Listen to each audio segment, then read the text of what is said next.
Good morning, everyone. This is Christy Arsenault of Quest New Brunswick. We are just about ready to get going with our presentation by Peter Corbyn this morning. Right now, everybody is on mute, but there is a chat box at the bottom right-hand side of your screen. If anyone has a question anywhere along the way, you can type that into the chat box. And then at the end of the session, for anybody who does have a microphone, we will be unmuting all of the attendees, and the chat box will also still be available for questions.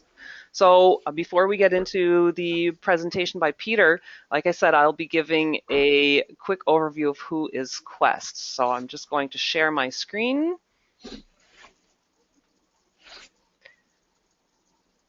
There, and you should be able to see a slide about who is Quest. And Quest is the leader in advancing smart energy communities in Canada. And Quest does a number of different activities, such as conducting research, engagement, and advocacy, and supporting governments in growing smart energy communities. It's a national network of over 10,000 individuals and organizations, and it's made up of a cross-section of provincial and regional caucuses that have all levels of government, utility, energy service providers, and clean technology companies, and building and landowners and operators. One of the main reason that Quest is in existence is because communities account for 60% of energy consumption and over 50% of greenhouse gas emissions in this country. And it can be broken down in a lot of sectors. Transportation, community transportation takes up 18% of that. Construction and manufacturing is 12%, another 12% is commercial, and 17% residential. So everybody in communities has some role to play in energy consumption and greenhouse gas emissions. So smart energy communities take advantage of energy efficiency. They integrate conventional energy networks, harness local energy opportunities, and also focus on land use planning, because poor land use planning and decisions can really waste a lot of energy. So that's what smart energy communities are. Across Canada, there are over 200 smart energy communities, and on this map, you'll see that New Brunswick has very little representation. This map was produced last year, and the next time the map is produced, you'll see a big difference in that image, as there are 43 municipalities now who are part of the Federation of Canadian Municipalities Partners for Climate Protection, and the smart energy planning is well on its way in this province. So we've had a big uptake over the past few years on this topic. There is growing support for community energy planning across the country and in parts of the world, with the Paris Agreement, with various national commitments, and coming right down to the local level, such as what the communities are doing with the Partners for Climate Protection.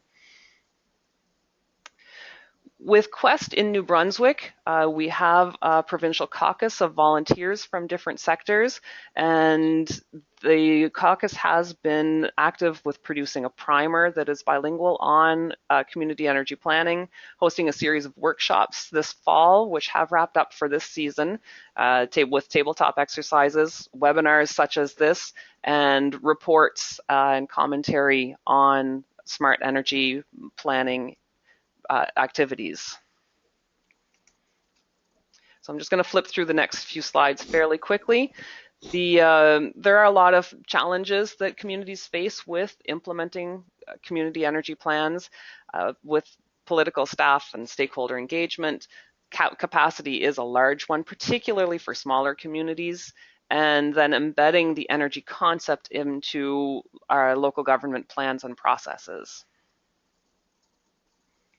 This is a screenshot from the Federation of Canadian Municipalities. I mentioned that 43 municipalities in the province are now members of the Partner for Climate Protection Program. You can see the various stages of planning that the communities are in New Brunswick, with 5 being the where the communities have completed all 5 milestones, and 0 is where they're just getting going. So you'll see a number are at the 3 stage. Those are municipalities that joined through a group initiative of l'Association francophone des municipalités du Nouveau-Brunswick. And with the gray, that's a new group that are just coming on with a project that's currently being led by the Union of New Brunswick Municipalities. And one of the reasons climate change is, and greenhouse gas emissions are absolutely important, and there's a way to keep energy dollars, local in our communities. So these numbers are quite large, obviously, but if the money that communities spend on energy, if they can reduce that amount, then the theory is they have that much money to spend on something else. And the City of London has shown that it's more than just a theory, because what they've calculated is that for every 1% reduction in energy use by their residents and businesses, it prevents about $14 million from leaving their local economy. So obviously, we're talking about smaller scales, but we're still talking tens to hundreds of thousands of dollars that we can keep in our local economy if by reducing the spending on energy. So that's a very brief overview of Quest and the New Brunswick Caucus and what we're involved in. And I'll turn the screen over to Peter and give you an introduction of who he is, and then let him take it over. Thank you very much. Now, just a second, Peter, because I need to share the screen. Okay.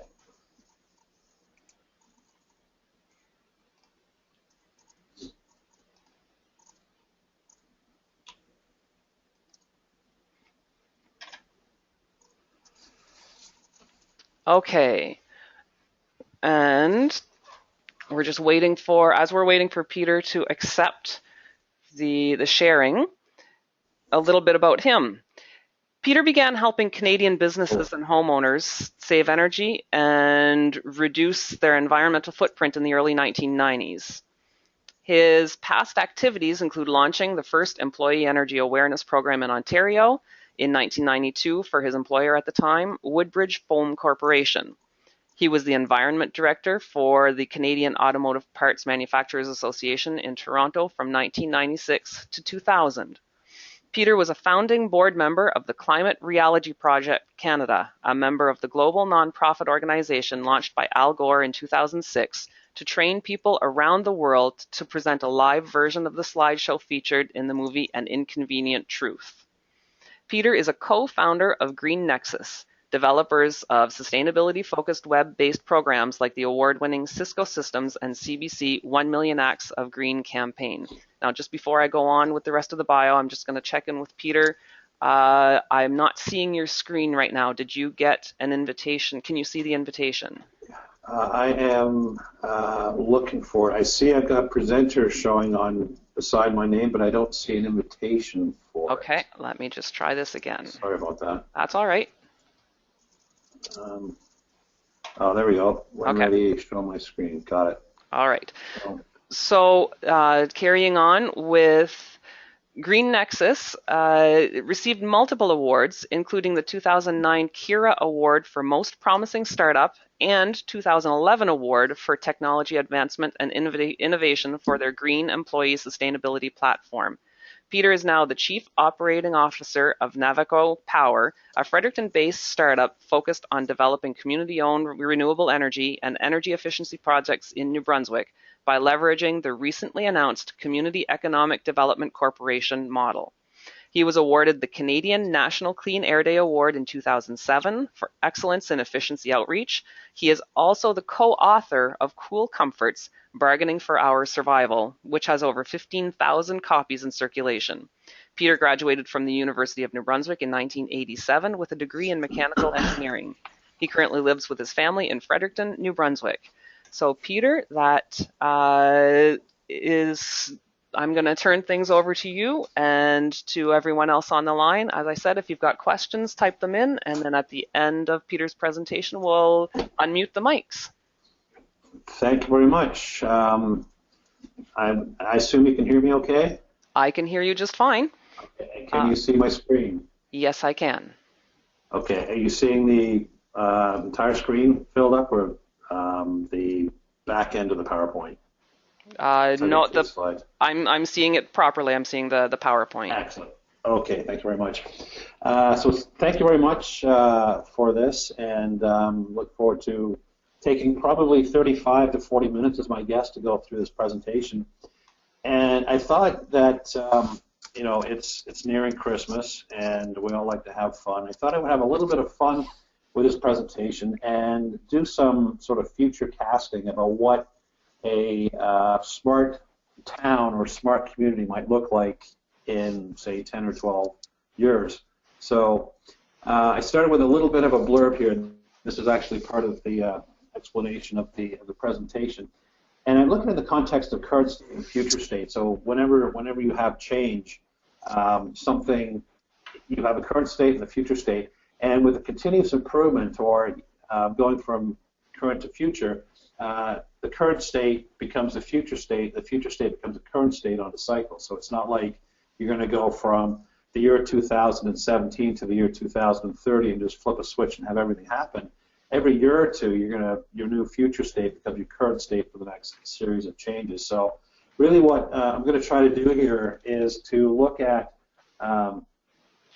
what kind of breaking up different processes and changes could look like over about a 10-year period, and have a little bit of fun with it. So I'm doing it in the context of PCB and the milestones. So again, we're going on the assumption that everyone has completed an inventory, and I think that's fairly accurate. So that would be assumption number one. And I thought, let's go crazy. And for those of us who remember Prince, when I said let's go crazy, I thought of his song, so I just thought I'd put it there. And so let's go crazy and set our emission target to net zero for a municipality in the year 2028. And those who remember the song Party Like It's 1999, that was my reference to Prince there. Anyway, but we're there. So the most important thing, I think, in making progress from a management perspective is plan, do, check, act model. And what I think is great within the milestone model is that is built in. So you have an action plan, you implement, and you monitor, and then repeat. So I'm a big proponent of the plan, do, check, act model. It's one thing to have a plan, but if you don't execute, see where you're at, and then continue, the plans for naught. So I think it's really important to be able to go through that plan, do, check, act loop. So I'm fast forward. By the end of this presentation, I will have taken a generic municipality. Actually, we're going to use Fredericton because I got permission from Jeff Wilhelm there to share some information. But we'll use Fredericton as a generic municipality. But one of the things that's occurred to me is that time does go by fast. And you know, here's a picture of our daughter Paige, back in 2002 when she was maybe a year old, not even, and just a couple of months ago. And that's only 14, 15 years ago. And I remember well the day she was born. And so much has changed in her lifetime. If you look at the price of solar, for example, if you look at the increase in greenhouse gas emissions, or if you look at the increase of energy costs or the decrease of renewable energy, and I go back to when she was born, I go, holy cow, a lot has changed in only 15 years. You know, 15 years in the history of the world is literally not even a second if you relate it to a year. But when I do this and look forward another 12 or 13 years to when she's 27 or 28 years old, and look at data like GHG emissions or the cost of energy or the reduction in cost of things like solar PV on the right-hand side here, 2025, 2028, 2030, doesn't seem that far away. So as I go through sort of this 10-year journey, I'd like everyone to sort of keep that in mind, that some of the ideas I'm throwing out here may not make economic sense in 2016 or 2017, but as you're planning, think about what the economics could look like in 10 or 15 years. So we're going to go through a calendar, and we're going to go through the next decade, and we're going to start with January 1st, 2018. I only picked that because it gives everyone a year to do something in 2017, plus they're even numbers. I have no idea why I did that, but it just felt good.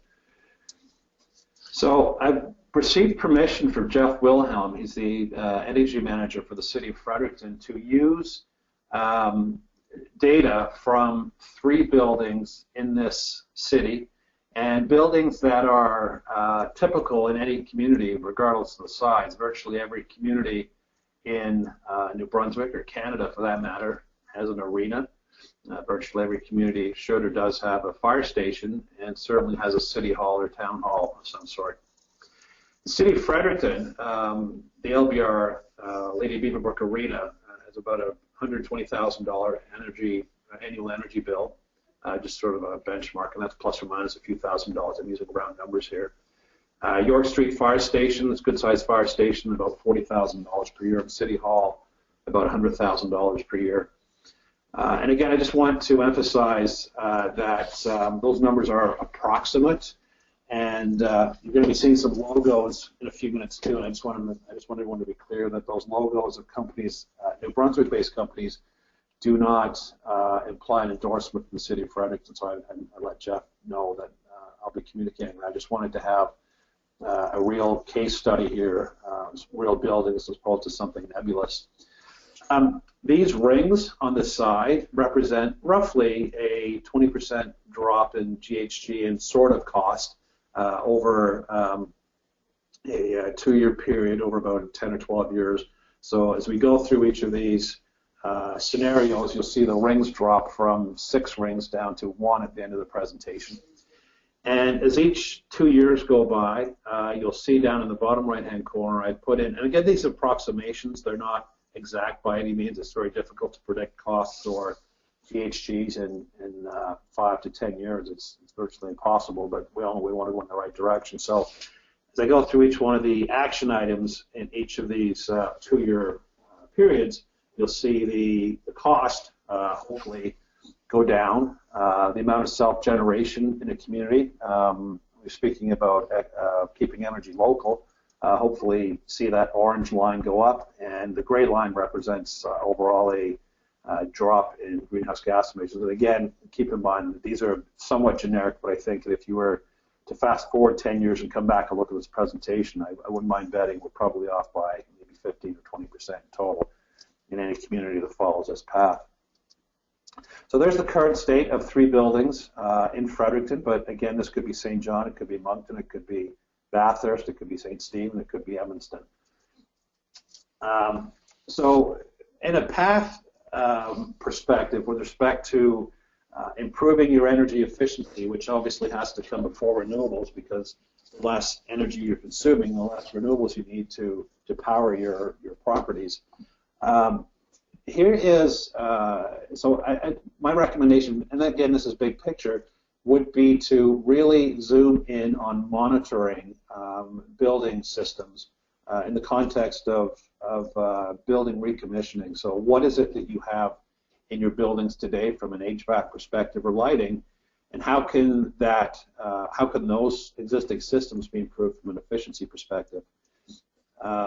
One of the, I think, strengths in monitoring is the ability to do real-time monitoring. Many companies, many municipalities, even people, will look, or homeowners will look at their energy consumption in a month-to-month basis, which really doesn't necessarily reflect what could really happen in a month, or where there may be potential blips or peaks. You're going to see about 5 or 6 screenshots of companies and services in this presentation that, for the most part, are all New Brunswick-based. One of the things that, I'm just going to digress for a second, but one of the things that that I'm finding in talking to a number of municipalities, even in the province, is they're looking at being a smart community in the context of promoting themselves for economic development purposes.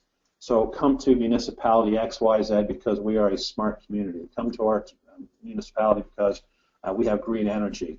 The reason I share these companies are because they are in New Brunswick now. These are solutions that can be accessed in our own backyard, possibly even in your own community's backyard.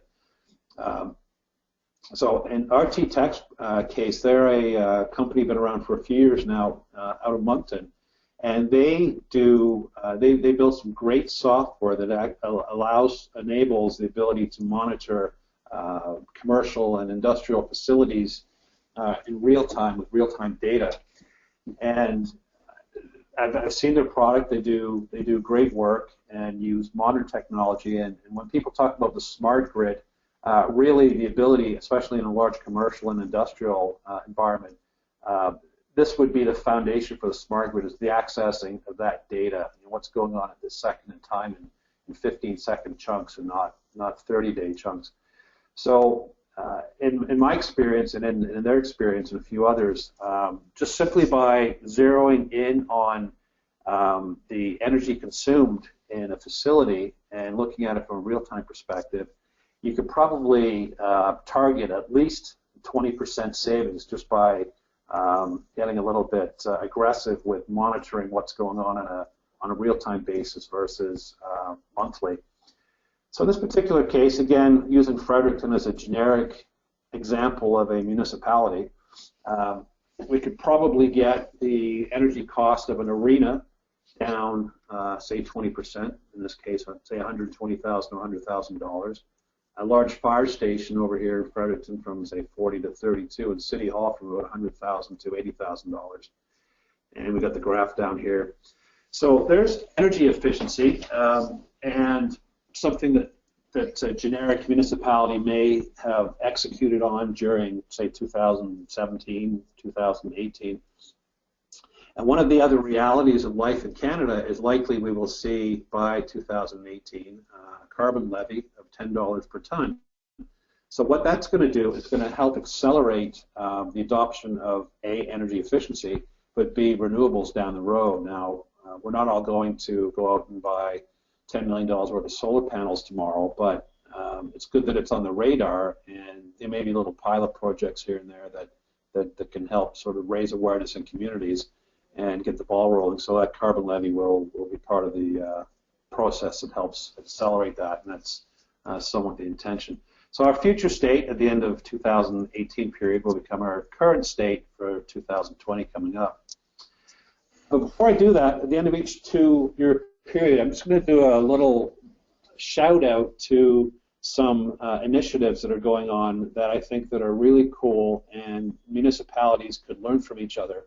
In this particular case, 3 years ago, she's almost actually to the day, Moncton adopted a green building policy. So there's a URL there you can go to. You're not going to remember that, but if anyone wants this in PDF format, I can certainly send it out. But or you can check it out on Moncton's website. So there's an example being proactive where the city of Moncton is looking at LEED as a tool to help them be progressive with respect to any future bills for municipal operations.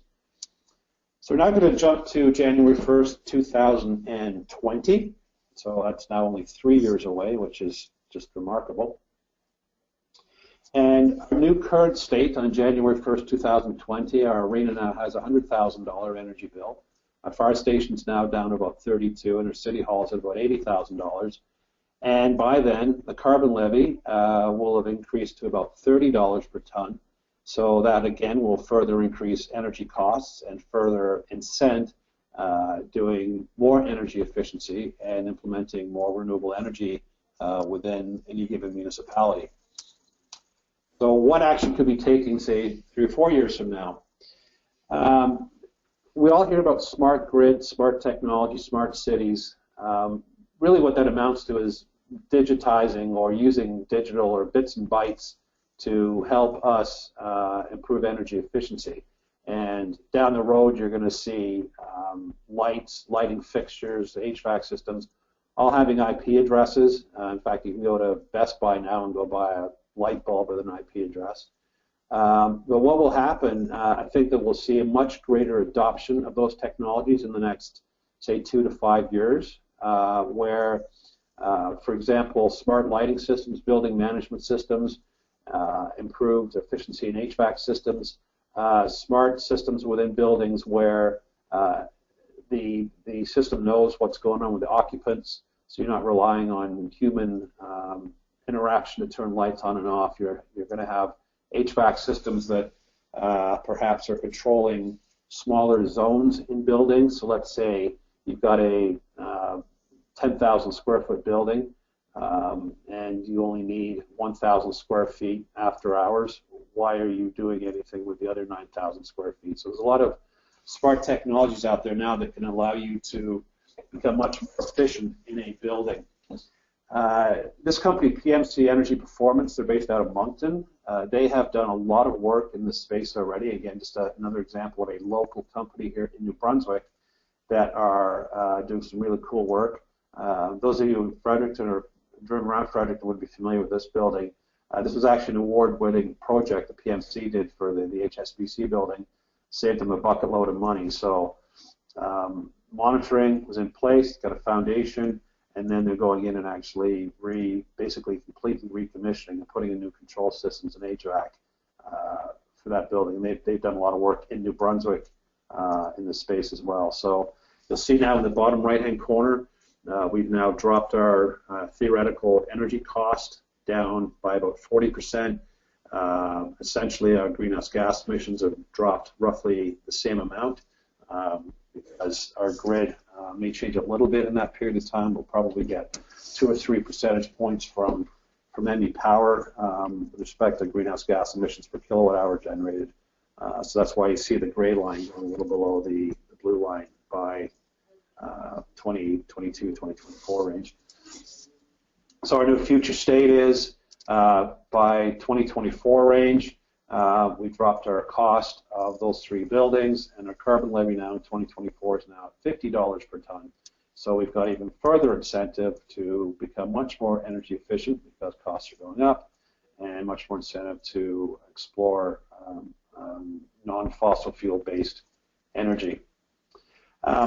Here's one of my end of 2-year period blurb. What I've noticed, and I could be wrong on this, but I'm all ears, the larger cities in the province have energy managers on staff and have access to some capital. My gut says that smaller communities in New Brunswick probably don't have nor have can't afford or have access to a energy manager that could actually focus on getting into the weeds or actually implementing some of these projects.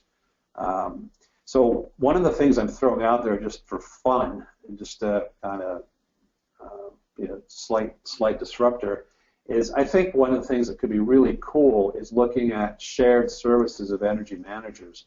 So for example, down in Charlotte County, perhaps St. Stephen, St. Andrews, St. George, and Campbell, Deer-Island, Grand Manan don't have an energy manager. Who's to say those communities could not pool on one? So just throwing it out there, and if anyone wants to challenge me on that or correct me, I'm all ears, but just thought I'd throw it out there for fun. We're now going to jump to January 1st, 2022, so 5 years away. Our daughter will be halfway through university, and I still remember when she was born 16 years ago, so time keeps flying by. So January 1st, 2022, our current state is our future state from the last 2-year period, so we've got a reiteration of our energy costs here.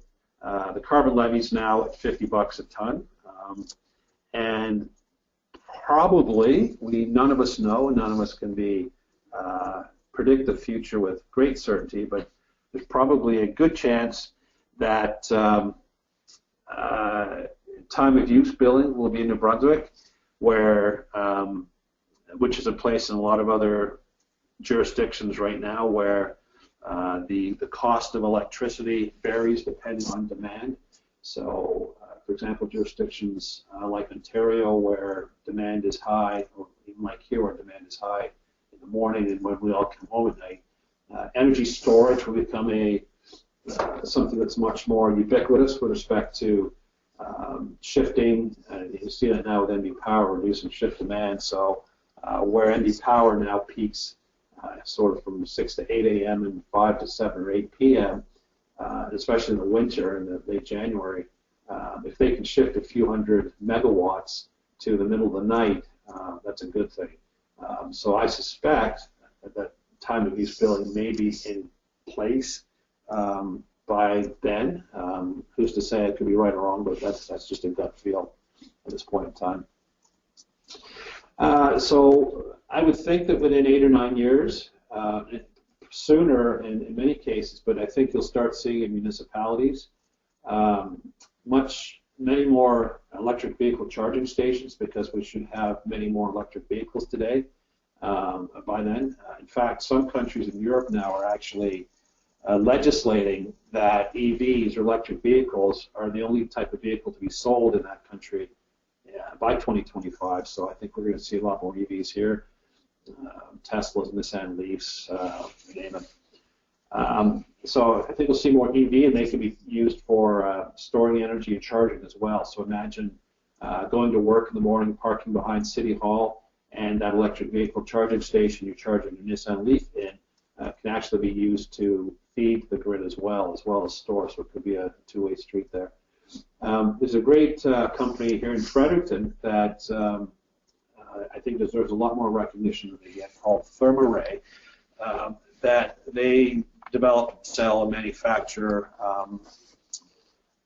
radiant floors and walls and ceilings. In fact, I was just there a couple of weeks ago, and I learned that if anyone's an NFL or football fan, that they actually use their flooring, the stadium the Indianapolis Colts play in, I think it's called Lucas Oil Field, actually Thermaray product from little old Fredericton, New Brunswick, is in an NFL stadium in Indianapolis. And they're just in the process of working on a project now where they're heating a 60-story skyscraper in New York City. So that's energy storage and much more efficient heating technology from right here in Fredericton. I think we'll start seeing a few more solar rooftop panels as well. You're seeing a few now. I know that I'm talking to folks from NB Power, the number of embedded generation, sorry, not embedded, but net metered installations for renewable wind and solar just in the last year has doubled in New Brunswick. So I think we're going to see more of that, in particular at the municipal level. So again, do some of these actions in 7-8 years, and you're going to see your energy costs go down a bit. And obviously, some of these technologies cannot be financed somehow, but I suspect by then the economics will work to the benefit of renewable.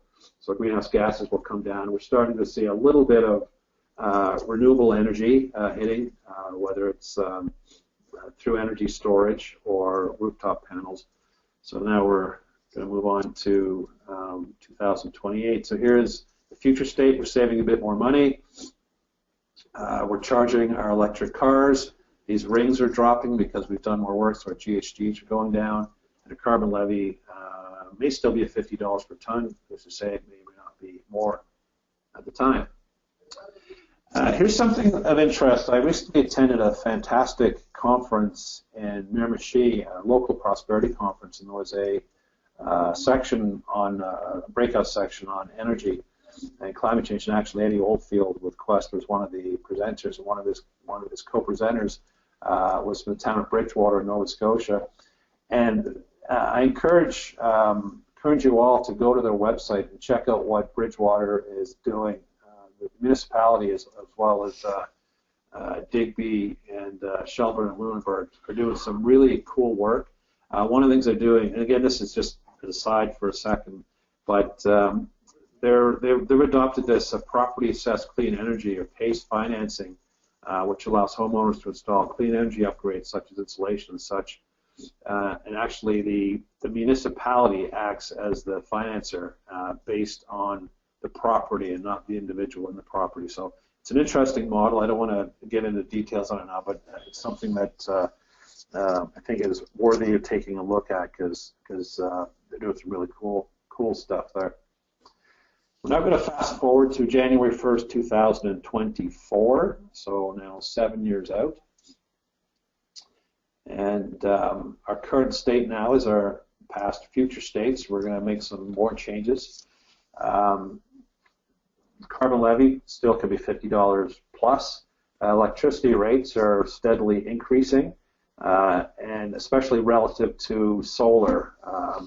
I suspect that solar power is going to drop even further, so the economics of more renewable, I think, will make more sense in that time period. So here's some ideas, and again, from the geography of Fredericton, a district heating system may not be ideal. I know every municipality is different with respect to land use and physical proximity to the potential for fuel sources for district heating system, or basically in a high density area, having one heating plant and then actually heating a number of buildings in that area. I just put a little circle here behind the Sobeys and the train station liquor store, because I don't even know who owns that, but to me, if you could make build a heating system there that fit in with the local surroundings, I think that'd be a cool idea. But again, I know that's a bit of a distance, going about 4 or 5 blocks down there. But anyway, just leave that one out there. Some of us may have heard of the new Tesla roofing shingles that Elon Musk announced about 2 or 3 months ago. They're obviously going to be expensive now, but I suspect that within 6, 7, 8 years that they'll probably be far more prevalent in the market than the announcement today. So imagine some of your buildings in 6, 7, 8 years having solar rooftops, not even the panels anymore, even rooftops. I suspect by then as well the electric vehicle charging stations will be far more prevalent as well. So picture more rooftop solar, picture perhaps a district heating system that's burning non-fossil fuel, and picture a bunch more electric vehicles. So let's say you go to a hockey game at the LBR and your 2026 Toyota or Ford, whatever, picture you're plugging it into the game, and perhaps that energy is being used to actually light the game, for example, depending on when the game is. So we're going to go to the future state. You're going to see this 3 rings go down to 2 rings.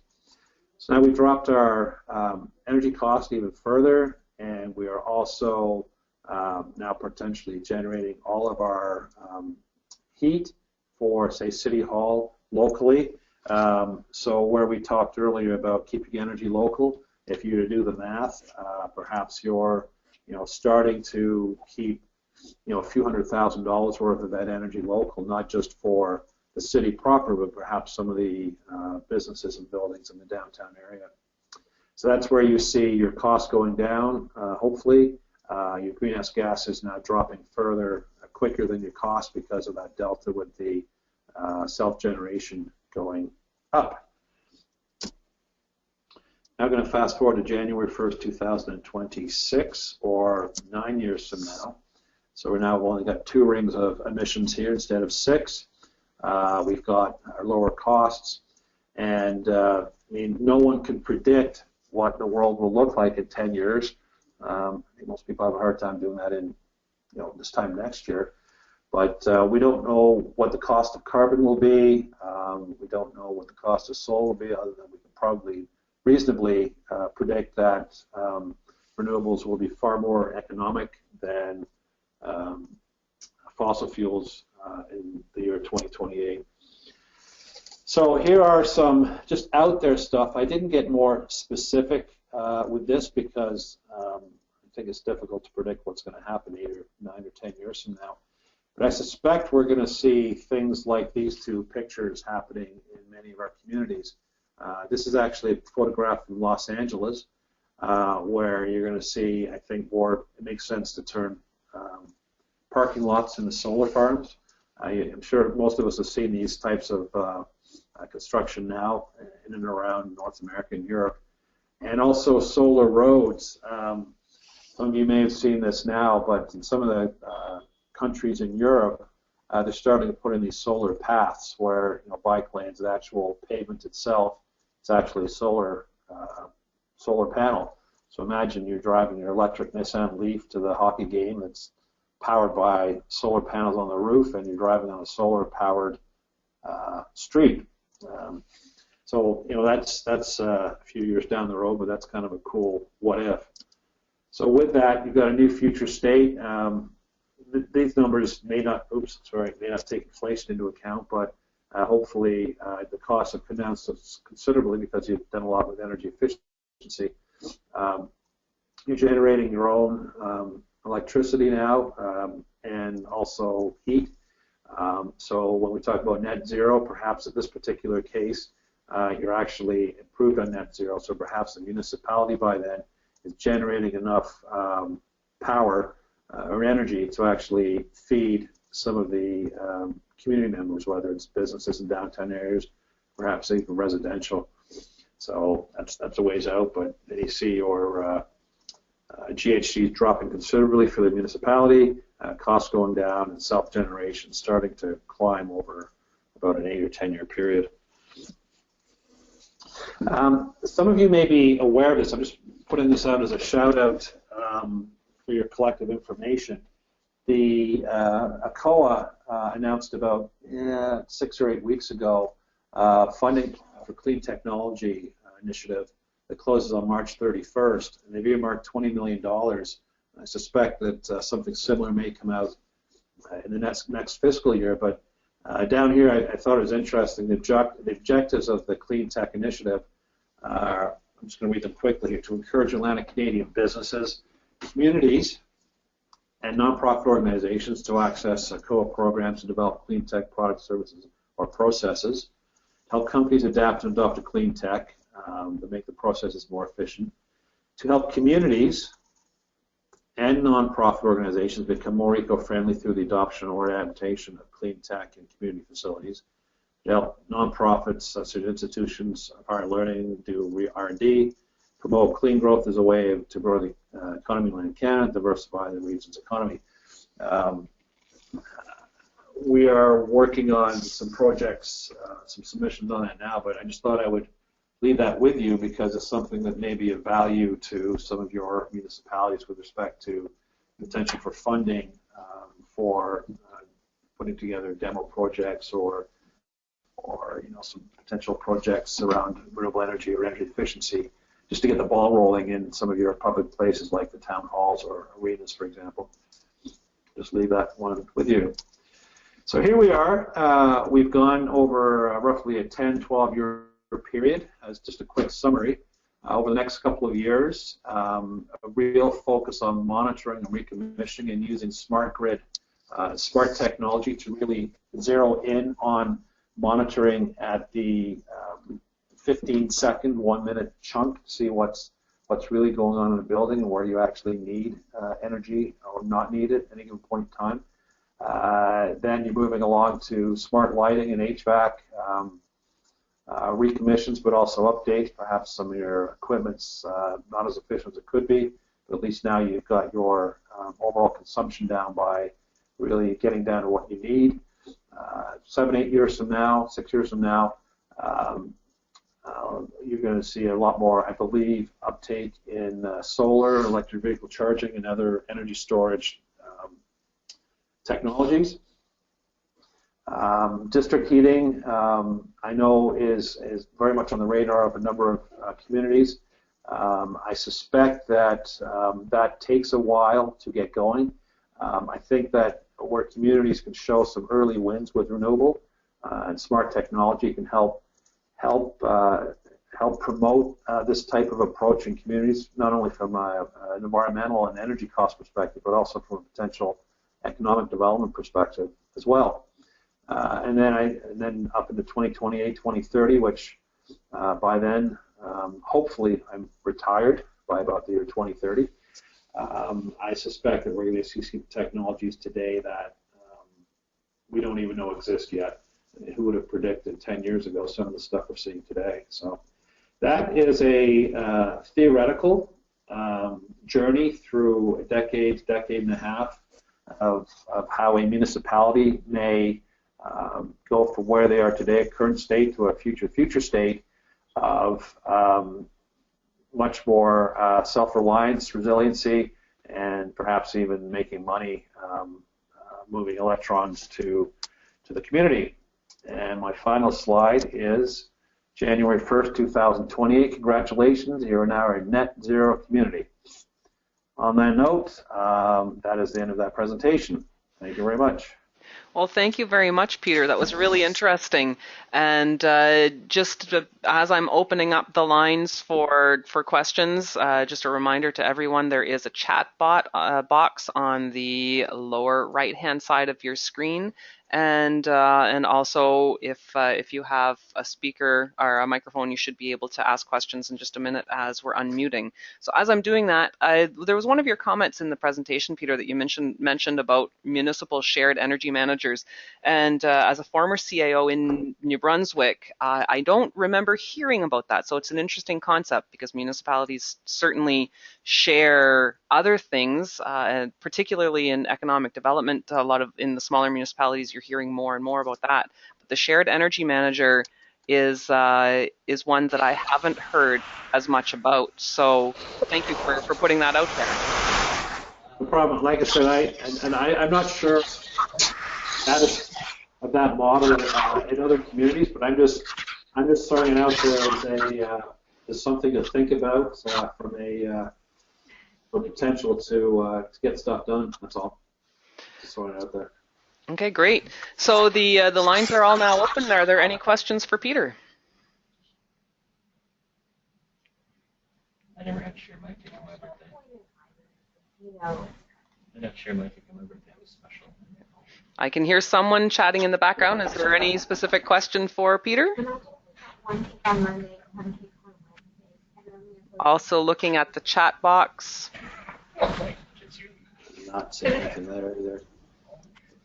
Peter, can you forward me, it's Theo here, can you forward me your contact? I will like to talk to you and meet you to discuss a couple of items that you raised in your presentation. Absolutely. How would we best do that? Should I just should I forward this to Eddie and have it sent? You can do that. Yeah, you can do that. Okay. So what I can do, Eddie, I will send you the PDF version of this presentation, and then you can forward that to any that ask for it, as well as Theo's have my contact information. Okay, sure. No. Excellent. Have you not been checked in hockey harder than I have? Okay, so we did get a comment that there were no, from Miles, that there was a very interesting presentation and no specific questions. So I'll put out the last call for questions. I like that. Duddies. Classic. Not seeing or hearing any. Peter, thank you very much for your presentation on Ryan, check out this one. Pragmatic Journey to Tomorrow. Thank you. Thank you. And going to put a mute here. Friend. Mute. Who is that? Jeremy. Okay, and for everyone else still on the line, the next Quest webinar will be next week, next Thursday, December 15th at 11 o'clock, where we will be hearing from Leon DeVries. He is from Bridgewater, Nova Scotia, the municipality that that Peter mentioned in his presentation, and hopefully he'll be able to share a bit more about what they are up to there. So thank you again, everyone, for joining. Thank you, Peter, for your very interesting presentation and your look at tomorrow, and have a great day.